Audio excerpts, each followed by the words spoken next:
ओम श्री सद्गुरु परमात्मा नमः। गुरु का दसवंद। गुरु हरराय साहिब जी सत्संग में वचन कर रहे हैं कि जो गुरु का दसवंत निकलते हैं उनके घर में से रोग कष्ट क्लेश भी निकल जाते हैं।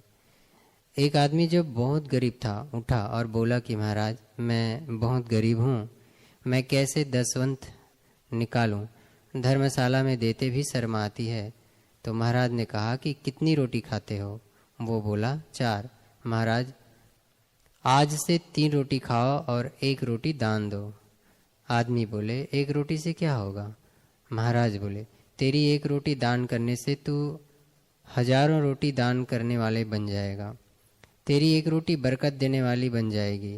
एक सिख और उठा, बोला मैं बहुत गरीब हूँ, मुझे 4 रोटी की भूख होती है लेकिन मुझे 2 रोटी खाने को मिलती है, मैं कैसे दान करूं? आप कहते हो कि भवसागर से पार जाने के लिए दान करना जरूरी है। महाराज ने उसकी पत्नी को बुलाया और कहा बेटा जब रोटी बनती हो तो 1 चुटकी आटा अलग रख दिया करो और जब थोड़ा आटा इकट्ठा हो जाए तो गुरु के लंगर में दे आया करो।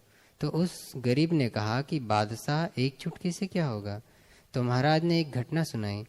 एक गरीब किसान जिसके पास जमीन का एक छोटा सा टुकड़ा था, मुश्किल से खाने को रोटी मिलती थी, 1 टाइम खाना खाता था।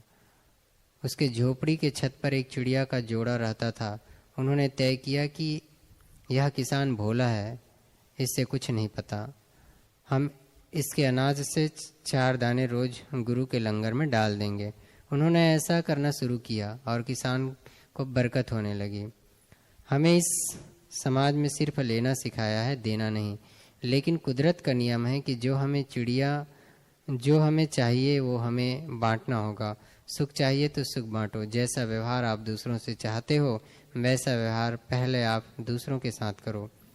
जब बीज मिट्टी में बोया जाता है तो वो पेड़ बन जाता है जिस पर हजारों फल लगते हैं, बशर्ते कि बीज मिट्टी में जाना चाहिए। हम हर पल कर्म का बीज बो रहे हैं, जैसा बीज वैसा ही पेड़ और वैसा ही फल मिलेगा। दान करो तो ऐसी कि दाएं हाथ करें और बाएं हाथ को भी पता न लगे। लोग दान करके अपना नाम लिखवाते हैं, ऐसे दान का कोई फल नहीं मिलता। बीज बाहर आ गया, फल नहीं बनेगा। उस किसान ने इतनी जमीनें खरीदी कि झोपड़ी तोड़कर हवेली बना ली, तो चिड़िया का घोंसला भी तोड़ दिया गया। उस अनजान किसान को यह नहीं पता था कि यह बरकत कहाँ से आ रही है। यह बरकत उन अनाज के 4 दानों से आ रही थी जो लंगर में दिए जा रहे थे। धन आने पर किसान को बुरी आदतें पड़ गई, तो चिड़िया ने सोचा कि ये तो इसका बुरा हो गया, अब हम 4 दाने लंगर से इसके घर में डालेंगे। किसान वापिस से गरीब हो गया अपनी बुरी आदतों के कारण। बाबा नंद सिंह जी कहते हैं जो संगत सेवा के लिए धन देती है वो लोहे के चने हैं और जरूरतमंदों के लिए कोई इसका अपने लिए इस्तेमाल नहीं कर सकता। जब 10 रुपए भी कोई जमा करता है वो 10 रुपए अरदास करता है कि बीमारी ठीक हो जाए, और जो यह 10 रुपए अपने खर्च पर करेगा वो बीमारी उसी को लग जाएगी। बाबा नंद सिंह जी कहते हैं कि गुरुद्वारे की रोटियां 3 काम करती है। मत मर जाती है, इंसान आलसी हो जाता है और काम नहीं करने देती। एक किसान के बैल ने गुरुद्वारे की रोटियां खा ली तो ज्ञानी जी किसान को डांटने लगे कि तेरे बैल ने गुरुद्वारे की 25 रोटियां खा ली। तो किसान ने रोने लगा कि अब मेरा यह बैल काम नहीं कर पाएगा।